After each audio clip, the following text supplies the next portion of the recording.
Ya, puji Tuhan, kita akan memulai ibadah PA Immanuel Sunrise ini.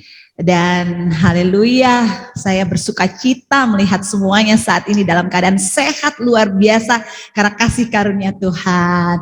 Puji Tuhan, haleluya.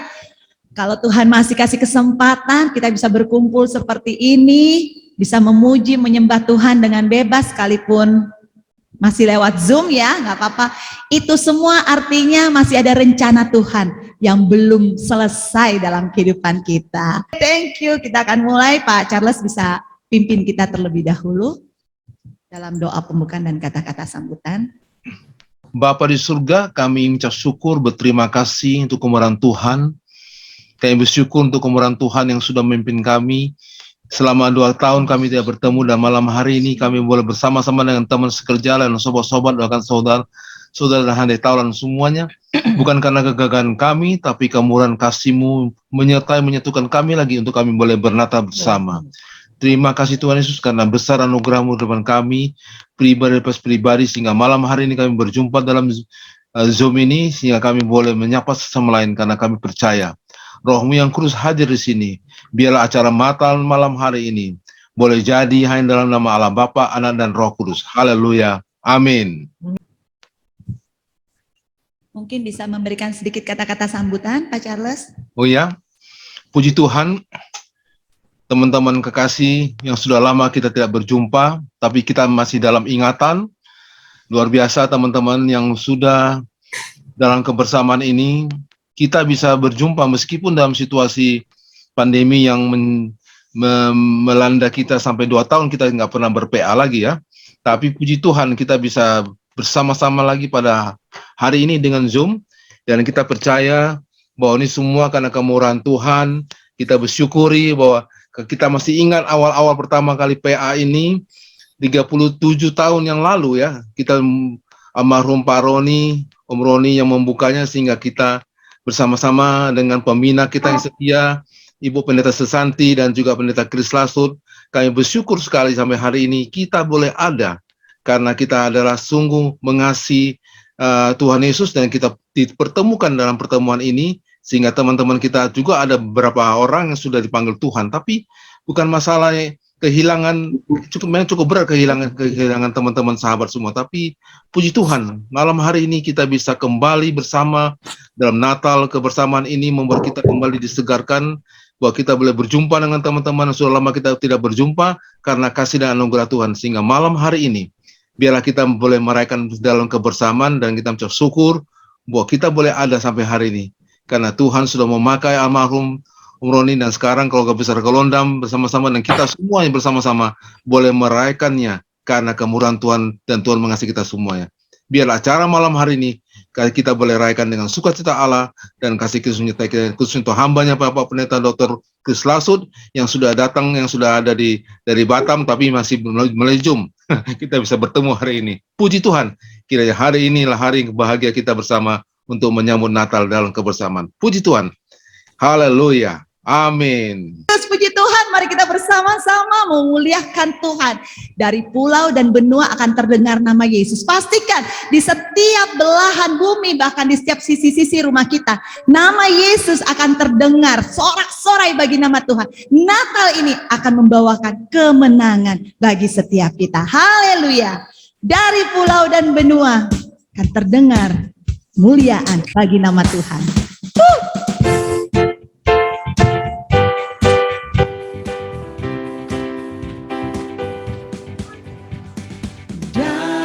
Pulau dan benua terdengar selaguku, lagu pujian Tuhan bagi nama Tuhan.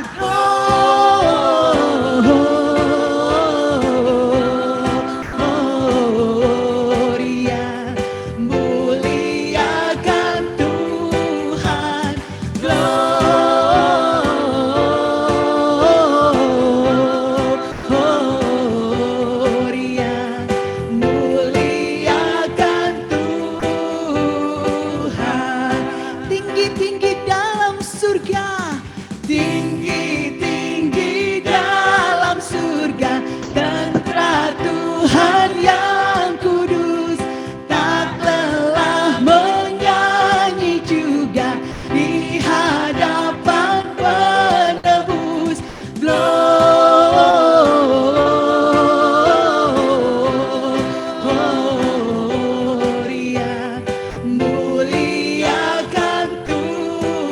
suara. Pak, kok nggak ada suara, Pak?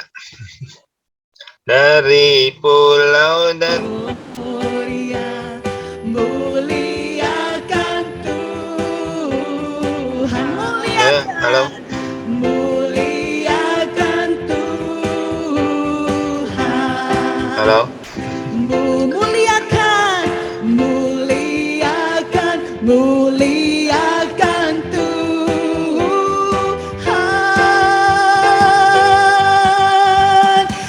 Hai berhimpun dan bersukaria. Puji Tuhan.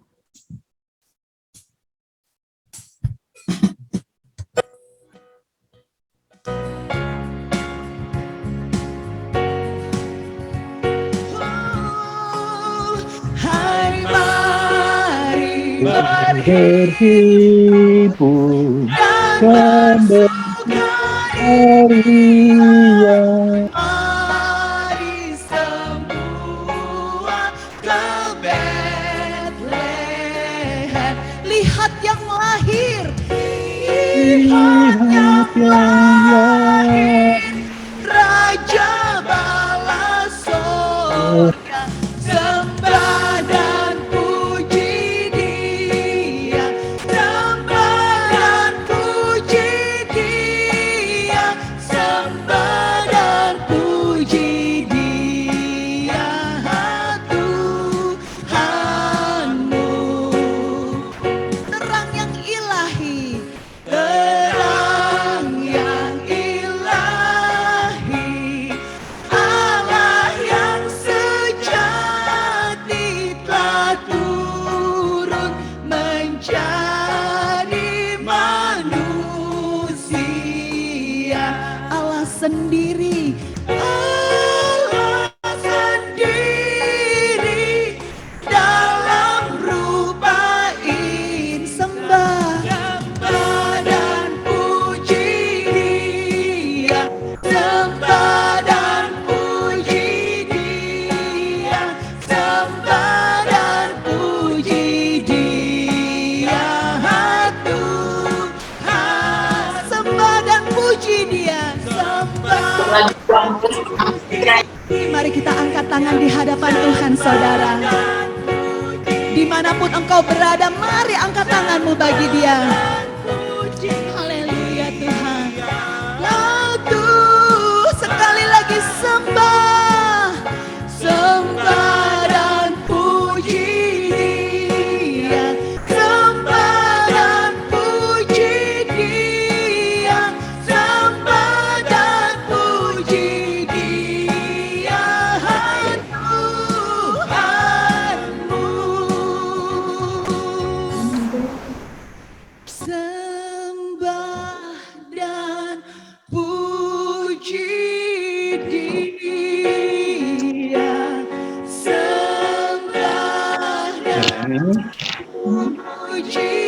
Dia, Ya.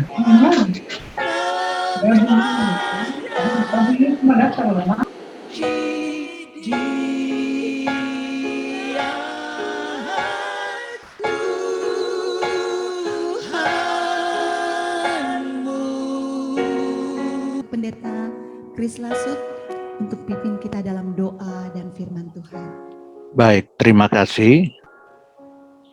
Iya. Mari kita berdoa untuk membaca dan merenungkan firman Tuhan. Bapa, lengkapi sukacita ibadah perayaan Natal kami malam ini melalui pembacaan dan pemberitaan firman-Mu. Tolong hamba, tolong semua yang di YCAP, tolong juga semua yang mengikuti secara virtual. Biarlah kami semua diberkati oleh Tuhan. Berfirmanlah kepada kami Bapa, dalam nama Tuhan Yesus, oleh pertolongan Roh-Mu, kami siap menyambut firman-Mu. Amin. Ya, terima kasih. Ya, shalom untuk semuanya. Saya bersyukur bisa membagi firman, walaupun saya posisi di Batam, tapi luar biasa. Ya, pandemik justru menghilangkan batas-batas itu. Iya, senang boleh bertemu. Ada banyak senior, ada Ibu Sesanti, ada Pak Setiawan yang baru kehilangan istri terkasih, ada Pendeta Charles, Pendeta Tommy, ada dari Tanjung Kait, Pendeta Jeremy. Puji Tuhan. Iya, firman Tuhan yang akan kita renungkan pada malam hari ini, temanya agak provokatif, ya. Natal membawa pedang. Natal membawa pedang itu didasari dari Matius 10 ayat 34 sampai ayat 42. Secara khusus tema ini berangkat dari ayat 34. Di sana Tuhan Yesus mengatakan, "Jangan kamu menyangka bahwa aku datang untuk membawa damai di atas bumi. Aku datang bukan untuk membawa damai, melainkan pedang." Jadi dia datang di sini membawa pedang. Ini tema ini diangkat dari ayat ini. Bukan berarti dia tidak membawa damai dalam pengertian ini, dia membawa damai dan memperdamaikan kita dengan Allah, dengan sesama dan seterusnya. Tetapi di sini secara tegas dia berkata, "Aku datang membawa pedang." Nah, ayat 35 ya, dari bagian firman Tuhan ini kita akan merenungkan 3 hal penting. Ya, ini pedang ini berbicara tentang pemisahan. Ya, itu di ayat 35 ya, pengertian pedang, dan kita merenungkan yang pertama tentang pedang yang memisahkan itu dengan judul atau subjudul wujud pemisahan dalam Tuhan Yesus atau wujud pemisahan yang dibawa oleh Tuhan Yesus sehingga dia menyatakan, "Aku datang membawa pedang." Dikatakan di dalam ayat 35 sampai 37, secara khusus ayat 35, "Sebab aku datang untuk memisahkan orang dari ayahnya, anak perempuan dari ibunya, menantu perempuan dari ibu mertuanya, dan musuh orang ialah orang-orang seisi rumahnya." Seperti itu. Jadi saudara, membawa pedang di sini dalam pengertian membawa pemisahan. Dan luar biasa, pemisahan itu bahkan terjadi di antara orang-orang terdekat. Mungkin kalau kita lahir dari keluarga Kristen tidak terlalu terasa, ya. Tetapi kalau kita lahir dari keluarga non-Kristen, itu akan terasa kedatangan Yesus itu akan membawa pemisahan. Seperti itu. Ya, akan membawa pemisahan. Walaupun di dalam kekristenan atau dalam keluarga yang beragama Kristen, tidak mustahil juga ya pemisahan itu dapat terjadi. Kadang-kadang di daerah mayoritas Kristen saudara, ya, mereka tidak masalah kalau orang beragama Kristen itu mabuk dan sebagainya. Tetapi pada waktu orang Kristen beragama Kristen itu menerima Yesus, hidup berubah, justru seringkali menjadi atau dapat menjadi masalah. Ya, jadi dapat terjadi kedatangan Yesus yang sungguh disambut, ya, menghasilkan pemisahan seperti itu. Nah, saya membuat skema untuk memikirkan tentang wujud pemisahan yang terjadi di dalam Tuhan Yesus, ya, seperti ini pemisahan ya dari dalam Adam ke dalam Yesus, ya. Jadi Allah Tritunggal, ya, Allah Tritunggal menciptakan alam semesta, menciptakan manusia, itu bermula dari Adam, tetapi kita tahu bersama Allah dalam kekekalan menciptakan alam semesta, kronologis, ya, dan di dalam kronologis, ya, semesta ini, dunia ini, dia menciptakan Adam, tetapi kita tahu bersama bagaimana Adam berdosa, ya. Dia yang diciptakan tanpa dosa, punya kehendak bebas, bisa pilih taat, bisa pilih tidak taat. Pada waktu dia pilih tidak taat, maka dia menjadi berdosa. Dan upah daripada dosa, kematian. Kematian. Nah, kita lahir, kita semua manusia dari Adam setelah jatuh dalam dosa, itu lahir dalam keadaan dosa. Sehingga kita hidup, ya, tidak mustahil dengan nilai-nilai dosa, tetapi seandainya masih ada nilai-nilai baik, itu sudah diwarnai, sudah dicemari oleh keberadaan yang berdosa. Dan jadi dari Adam yang tanpa dosa, akhirnya menjadi berdosa, dan kita lahir sebagai keturunan Adam, akibatnya kita pun berdosa, dan kita mengalami hidup diwarnai dengan nilai-nilai dosa. Ya, akibat apa? Akibat berdosa, tetapi akibat upah dosa adalah maut atau kematian. Kalau Alkitab berkata tentang kematian, paling tidak ada 3 dimensi dari kematian, 3 segi. Ya, mati rohani, artinya tidak mampu memberi respons terhadap hal-hal yang berbau rohani, mati rohani, ya, seperti orang yang mati jasmani, dia tidak bisa memberi respons terhadap segala sesuatu secara jasmani. Demikian juga orang yang mati rohani, ya. Jadi itulah dimensi pertama akibat dosa, kita mati secara rohani. Jadi kita tidak kaget pada waktu orang itu masih di dalam Adam, dia hidup dengan nilai-nilai kematian rohani. Segi kedua, dia akan mati secara tubuh, ya. Adam pada akhirnya mati secara tubuh, ya, dan setelah umur 900 tahun lebih, ya, dia mati secara tubuh. Tetapi kalau tidak ada keselamatan, dia akan mati secara kekal. Jadi dimensi ketiga dari kematian itu kematian kekal, ya, di dalam kengerian neraka.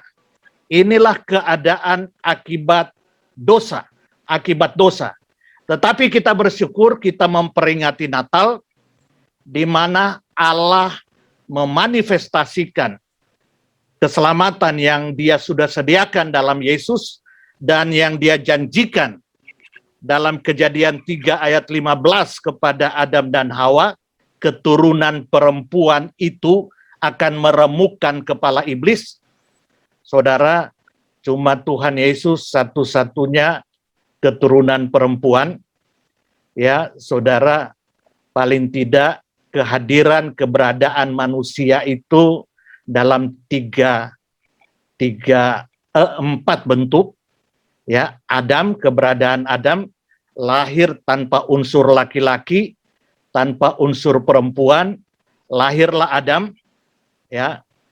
Baru keberadaan Hawa, ada unsur laki-laki, diambil dari tulang rusuk, ya, diambil dari tulang rusuk, diciptakan Hawa. Itulah keberadaan Hawa. Ada unsur laki-laki, tidak ada unsur perempuan. Baru yang ketiga, keberadaan saudara dan saya, ada unsur laki-laki, unsur perempuan.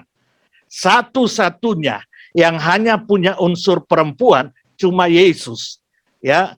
Pada waktu Roh Allah membuahi rahim Maria, maka jadilah Yesus 100% Allah, 100% manusia, dan itu menggenapi nubuatan. Kejadian 3 ayat 15 seperti itu. Menggenapi nubuatan itu sehingga, ya, Yesus datang yang sekarang kita peringati. Dia tanpa dosa, dia adalah kebenaran, ya. sehingga di dalam dia ada kehidupan, berbeda dengan Adam karena berdosa dan mati, dan untuk mengaruniakan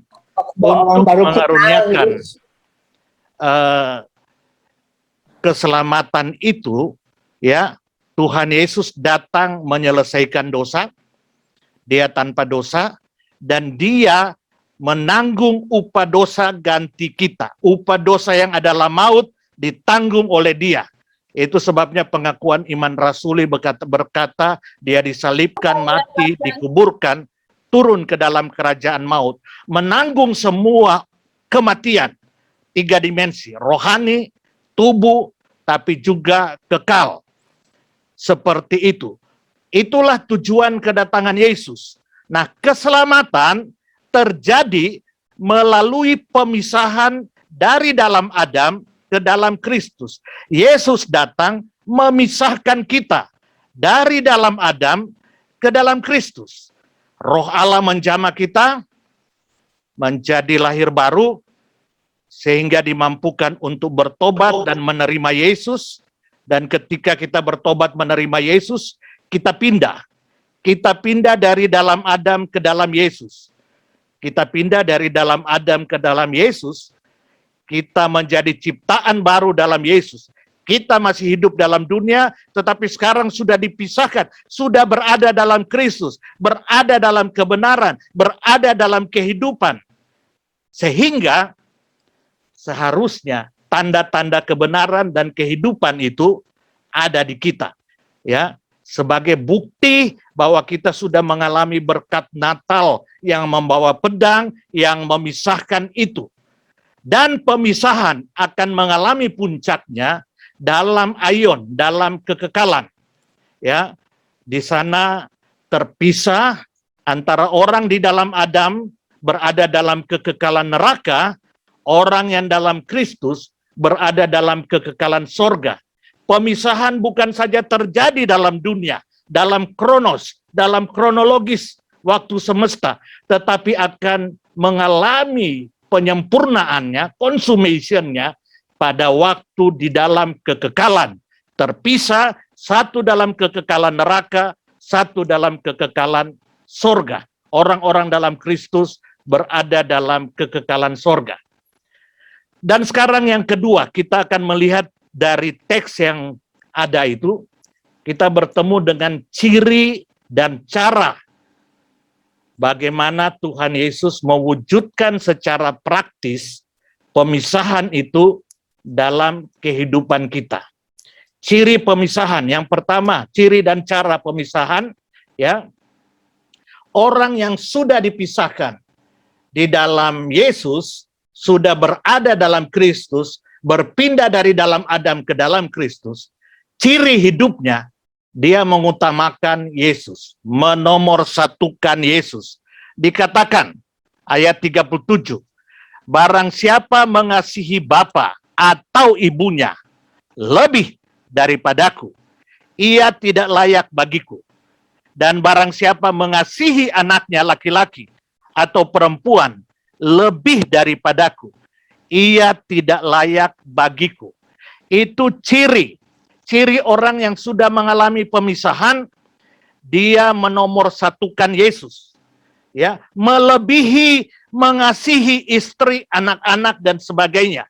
Ya, dia menempatkan Yesus dan firman-Nya menjadi nomor 1 dalam hidupnya. Seperti itu. Ya, mungkin saudara berpikir, wah, ngeri juga ini. Ya, kita tidak bisa mengasihi anak, istri, pekerjaan, hobi melebihi Yesus. Ya, benar. Saya mau tegaskan. Orang yang mengasihi istri, mengasihi suami, mengasihi anak, belum tentu mengasihi Yesus. Belum tentu. Tetapi orang yang mengasihi Yesus, yang mengutamakan Yesus, melebihi segalanya, pasti mengasihi suami, pasti mengasihi Yesus, pasti mengasihi anak-anak, pasti mengasihi pekerjaan, dan seterusnya. Itu cirinya, tetapi tidak bisa dibalik. Seperti itu, tidak bisa. Sehingga saya mau katakan, kalau ada sesuatu yang merebut posisi Allah, Allah yang nomor satu, dan sesuatu itu menjadi nomor satu, Allah menjadi nomor dua atau nomor tiga, maka tanpa sadar sesuatu itu menjadi berhala dalam hidup kita. Kalau istri kita menjadi nomor satu, Yesus menjadi nomor dua, anak menjadi nomor satu, Yesus menjadi nomor dua, pekerjaan menjadi nomor satu, maka tanpa sadar itu menjadi berhala dalam kehidupan kita. Jadi itu ciri dari kehidupan yang sudah dipisahkan.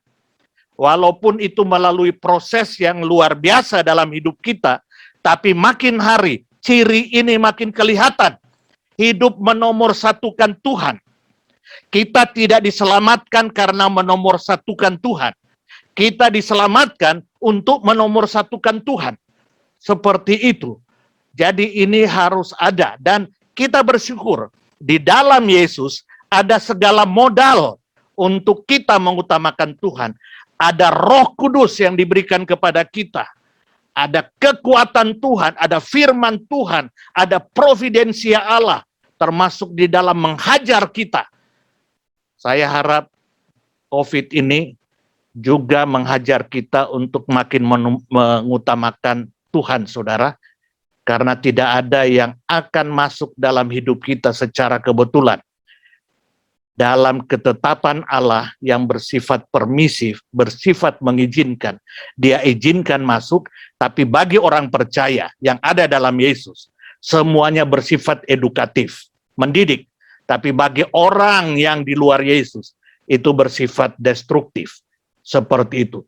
Membawa kita makin mengutamakan Tuhan. Bahkan saudara, saya mau katakan, kematian yang kita alami sekalipun melalui COVID, itu justru menyempurnakan kasih Allah. Yakni membawa kita segera masuk surga, saudara.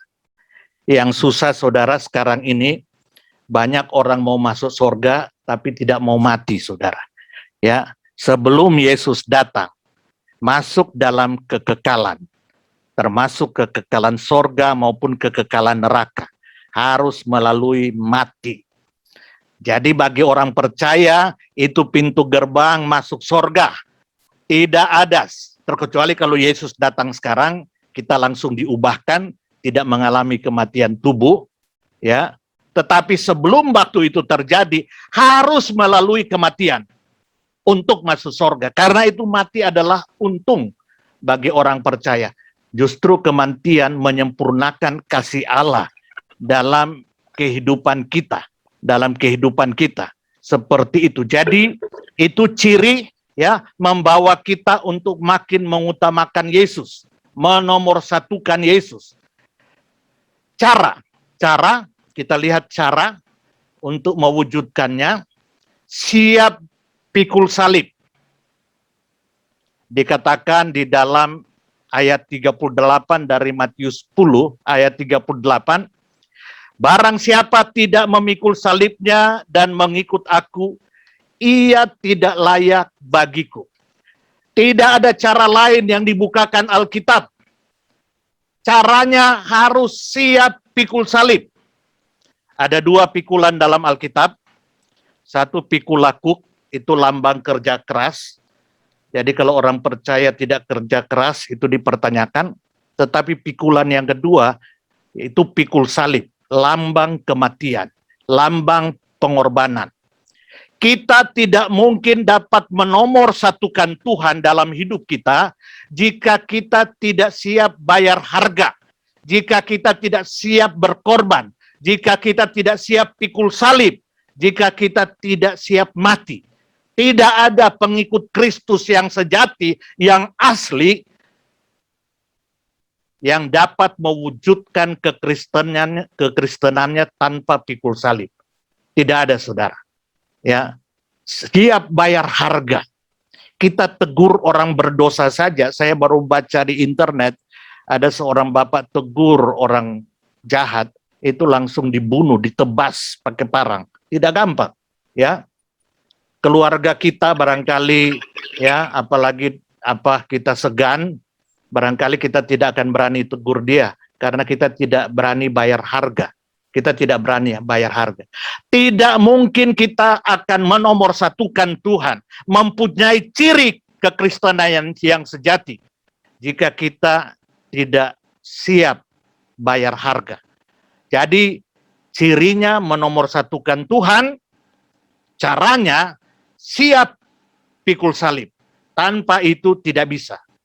Kita diperhadapkan, saudara, setiap detik make decision, saudara. Ya, mau pilih mana?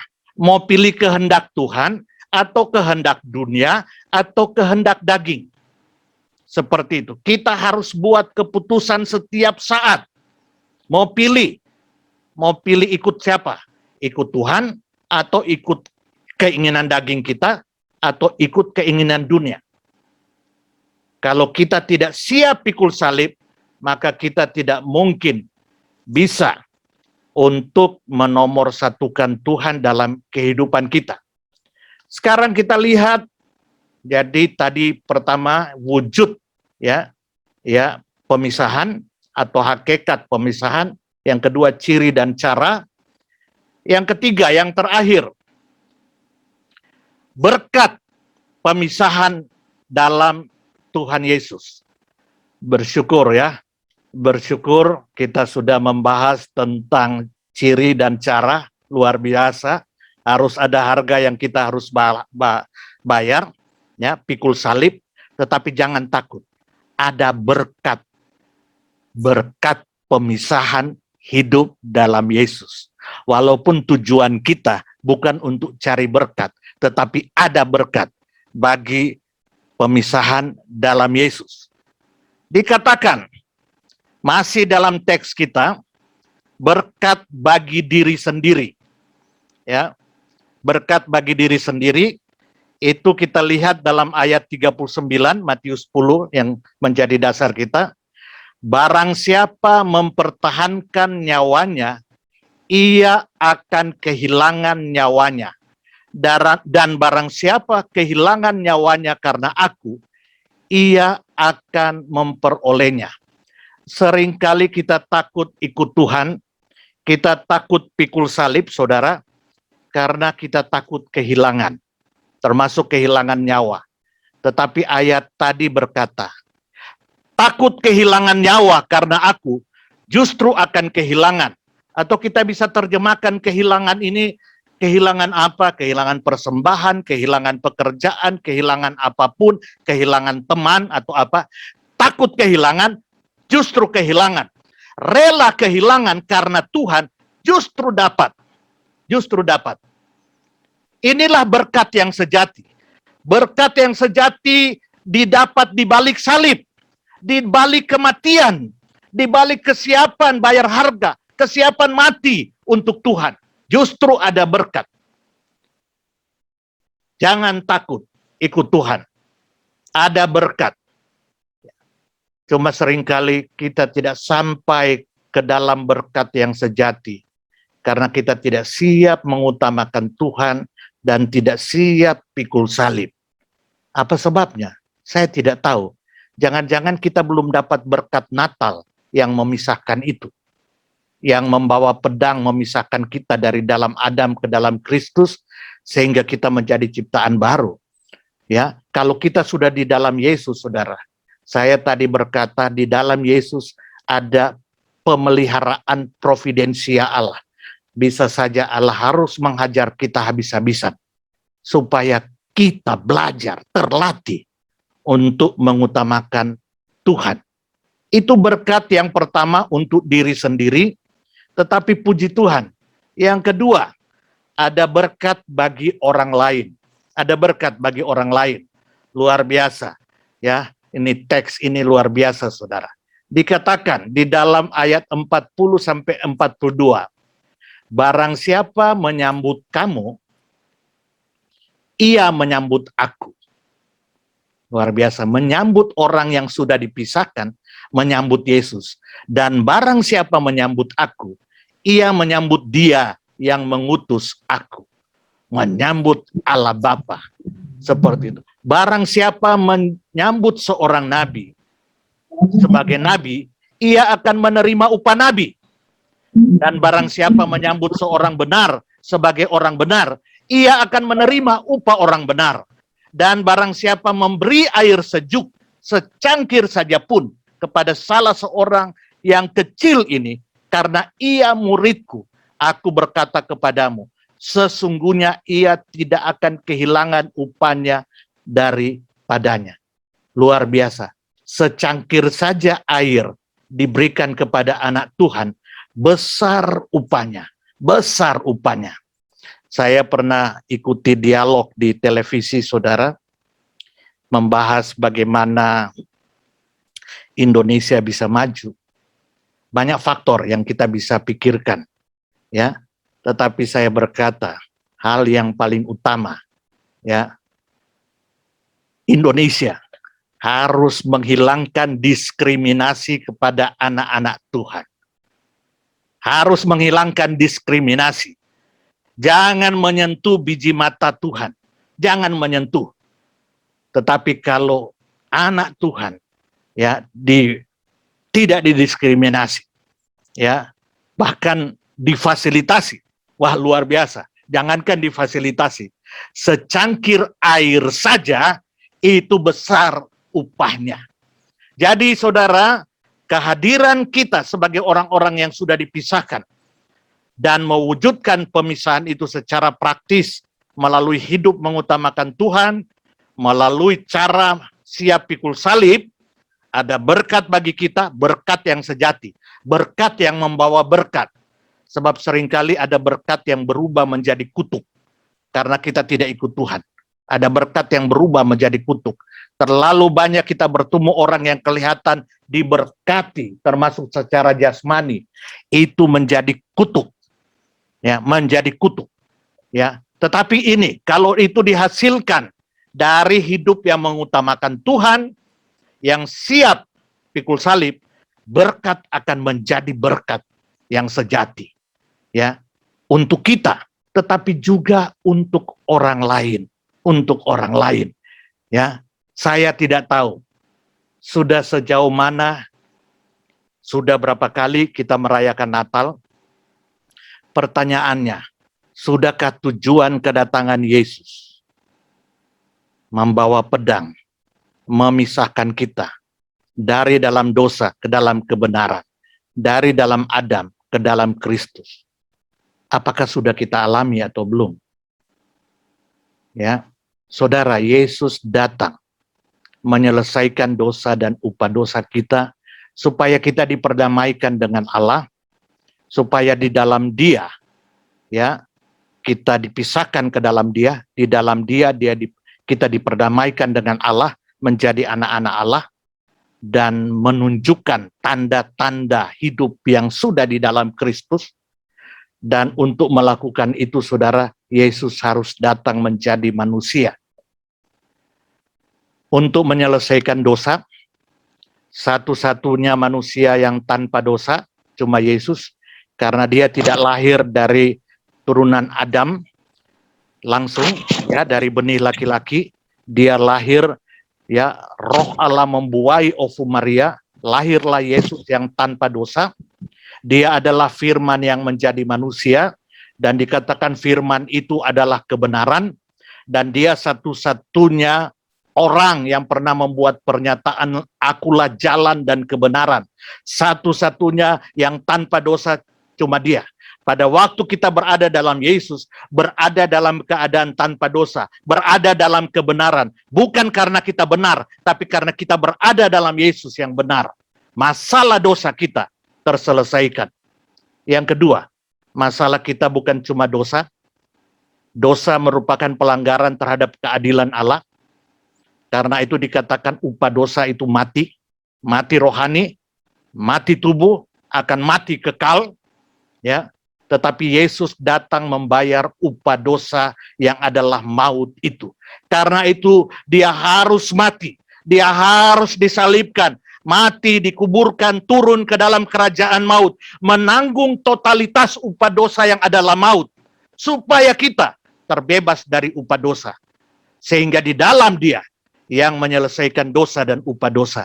Kita diperdamaikan dengan Allah, menjadi anak Allah, menjadi penghuni sorga, menikmati Allah dalam hidup kita sekarang ini. Sudahkah saudara mengalami berkat Natal yang memisahkan itu? Kalau belum, malam ini, dia mengetuk pintu hatimu. Lihat, aku berdiri di muka pintu hatimu. Mengetuk, minta masuk. Maukah saudara membuka hati untuk dia, sehingga mengalami berkat Natal yang memisahkan itu? Pemisahan dari sekarang dan pemisahan sampai kekekalan sorga.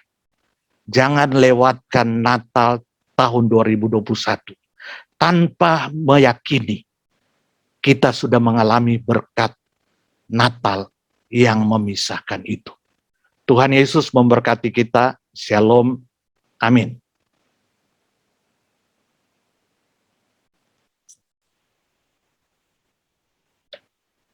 Saya minta Pendeta Tommy Lengkong untuk tutup dalam doa. Silakan Pendeta Tommy. Ya. Mari kita berdoa. Tuhan, kami mendengar firman-Mu, dan hati kami ya Tuhan tertarik kepada firman-Mu karena Roh-Mu yang kudus, dan firman yang disampaikan oleh hamba-Mu, Pendeta Chris Lasut, sangat jelas ya Tuhan. Dan kami tahu ya Tuhan, Engkau datang untuk membawa pedang yang memisahkan kami ya Tuhan terutama dari kehidupan dosa. Karena kami mengalami di dalam Kristus kehidupan yang kekal, terlepas dari dosa, dan kami harus hidup di dalam kebenaran. Kami juga mengalami banyak tantangan dalam kehidupan kami. Kami harus memikul salib. Bapa dalam surga, betapa indah ya Tuhan, ada berkat di balik mengalami pemisahan ini. Terima kasih Bapa, dan jelas ya Tuhan, setelah kami mendengar firman, Engkau menantang kami melalui hamba-Mu, Pendeta Chris ya Tuhan, bahwa jelas orang yang mau mengalami berkat pemisahan ini hanya mungkin menerima kami Yesus Kristus. Kalau malam hari ini ya Tuhan, ada respon pribadi ya Tuhan, hamba berdoa untuk mereka. Tuhan, biarlah Kristus sekarang hadir dalam tiap-tiap pribadi ini, dan menyambut Tuhan Yesus dalam masa raya Natal ini, khususnya pada malam hari ini, dan mereka mengalami berkat keselamatan kekal. Mereka dipisahkan dari dunia ini, bukan hanya dipisahkan sampai sekarang ya Tuhan, tapi kekal selama-lamanya, dipisahkan daripada hukuman kekal, dan menerima kehidupan yang kekal. Terima kasih Bapa dalam surga. Hamba berdoa untuk Pak Chris ya Tuhan, Tuhan memberkati hamba-Mu. Kami berdoa juga bersama dengan ibu, anak-anak, kami doakan Tuhan memberkati mereka. Terima kasih Bapa. Biarlah berkat firman Tuhan malam hari ini semakin memperkaya kami hidup dalam kebenaran. Dalam nama Yesus kami berdoa. Amin. Amin. Terima kasih Pendeta Tommy. Terima kasih Pak. Ya, puji Tuhan. Terima kasih buat firman Tuhan yang luar biasa. Saya percaya setiap benih firman yang sudah ditaburkan itu akan tumbuh subur dan berbuah-buah ya. Amin. Terima kasih untuk Bapak Christian Lasut. Puji Tuhan, kita akan masuk dalam penyalaan lilin. Dan saya minta dengan hormat penyalaan lilin bisa diwakilkan oleh, saya undang Pendeta Ibu Santi Matulesi. Bisa maju.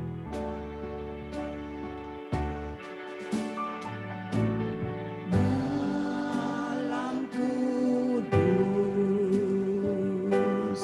sunyi senyap, bintangmu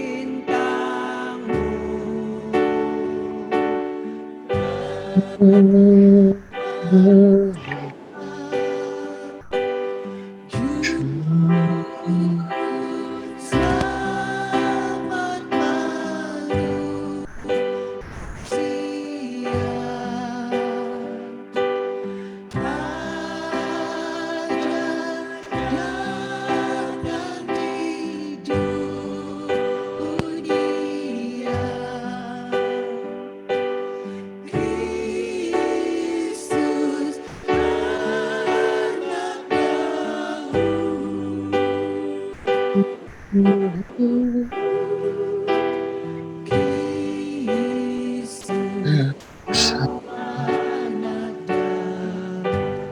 Anak kecil, anak kudus, Tuhanku penebus.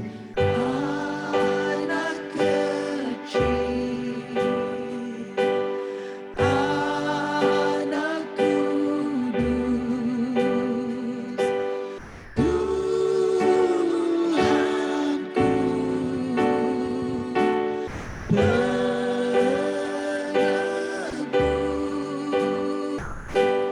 Tuhanku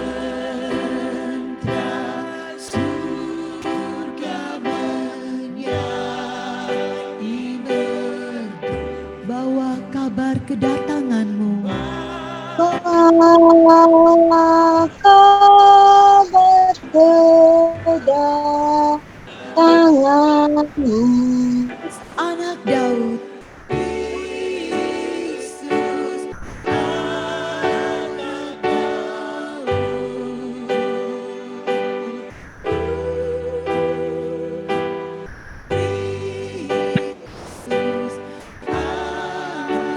anak Daud. Kudus sunyi senyap. Malam kudus sunyi senyap. Aku datang ya Tuhanku.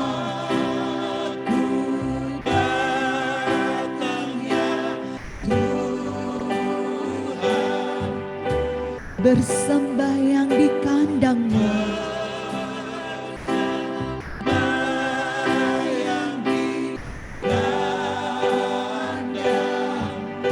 dan mengucap syukur.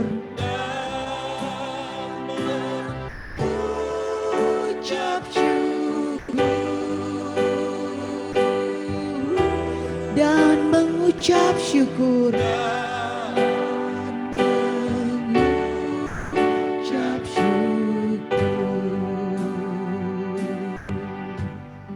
Puji Tuhan, haleluya. Lilin bisa dipadamkan, lampu bisa dinyalakan. Saatnya kita juga akan berdoa, syafaat. Saya undang untuk Ibu Pendeta Sesanti untuk bisa pimpin kita di dalam doa syafaat, juga untuk menutup ibadah Natal kita dalam doa berkat. Kami persilahkan. Mari kita berdoa. Bapa Surgawi, kami mengucap syukur jika malam hari ini PA Immanuel boleh memperingati hari kelahiran Tuhan Yesus ke dunia ini, dan kami sudah dilayani dan kami boleh diingatkan bahwa Tuhan Yesus yang telah lahir di dunia akan kembali untuk kali yang kedua sebagai Raja dan Hakim yang adil. Sehingga kami perlu siap sebagai anak-anak Tuhan. Terima kasih untuk ibadah malam ini. Engkau sudah memberkati yang bertugas. Kami percaya, baik itu yang memimpin puji-pujian, Ibu Mei, Tuhan berkati. Begitu pula untuk para singer, Pak Hisar dan Ibu, pemain musik untuk Mikael. Kami juga berterima kasih boleh Tuhan berkati, ada yang mengurus dengan perangkat alat-alat, baik itu Ibu Sinta, Ibu Elise. Tuhan Engkau memberkati talenta yang diberikan untuk melayani Engkau. Juga kami berterima kasih untuk hamba Tuhan, Pendeta Chris Lasut yang telah membagikan berkat firman-Mu. Kami juga berterima kasih untuk tempat yang kami pakai, tempat ini dari YCAP. Engkau memberkati anakmu, Ibu Veronica dan Pak Peter. Dimanapun mereka berada, kiranya boleh menjadi terang dan garam bagi dunia ini. Tuhan, Engkau memberkati semua yang sudah ambil bahagian, baik di tempat ini, juga yang ada di rumah masing-masing, ikut berdoa syafaat kepadamu. Kami berdoa untuk terutama bangsa dan negara kami. Biarlah Engkau memberkati presiden, wakil, dan juga semua para pejabat. Kami berdoa untuk segala masalah, pergumulan yang ada di bangsa ini, baik masa pandemi yang kami tidak tahu sampai kapan. Kami berdoa untuk mereka yang kehilangan pekerjaan, mereka mengalami kesulitan masalah ekonomi. Kami juga berdoa ya Tuhan, TNI, Polri. Kami berdoa juga untuk para dokter yang harus menangani mereka yang terkena penyakit. Juga rumah-rumah sakit, Engkau memberkati para tenaga kesehatan. Kami juga berdoa ya Tuhan untuk penginjilan baik di Indonesia. Biarlah Tuhan nama terus kepada negara lain. Terima kasih Tuhan. Kami juga berdoa untuk para tua lansia yang di rumah panti jompo, anak-anak panti asuhan, bahkan orang-orang yang terlantar. Tuhan, kami berdoa untuk mereka, para fakir miskin, karena Yesus mengasihi mereka. Terima kasih Tuhan. Kami juga mau berdoa untuk orang-orang yang sedang memberitakan Injil. Engkau kiranya mengalirkan kuasa Roh Kudus untuk boleh menjangkau sebanyak mungkin jiwa-jiwa untuk diselamatkan dan masuk kerajaan Allah. Terima kasih Tuhan, terima kasih. Dan sebelum kami berpisah satu dengan yang lain, kami akan menerima berkat yang dari Engkau. Kami persilahkan yang hadir di sini boleh bangkit berdiri menerima berkat Tuhan. Juga kita yang di rumah-rumah ikut Zoom boleh membuka hati menerima berkat dari Tuhan. Kita juga mengucap syukur untuk dari gereja GSJA yang sudah memberikan pujian. Tuhan memberkati. Dan semua kami tidak sempat bisa menyebut satu persatu, tapi biarlah semua yang kita lakukan karena kita mengutamakan Tuhan di dalam hidup ini sejak kita lahir baru. Mari kita angkat hati kita dan menengadah kepada Tuhan. Tuhan memberkati engkau dan melindungi engkau. Tuhan menyinari engkau dengan wajah-Nya dan memberikan engkau kasih karunia. Tuhan menghadapkan wajah-Nya kepadamu dan memberikan kasih karunia dan damai sejahtera-Nya. Di dalam nama Tuhan Yesus. Haleluya. Amin. Terima kasih, puji Tuhan. Dengan begitu selesai sudah acara peringatan Hari Natal PA Immanuel Sunrise. Oke, tahun 2021 ya.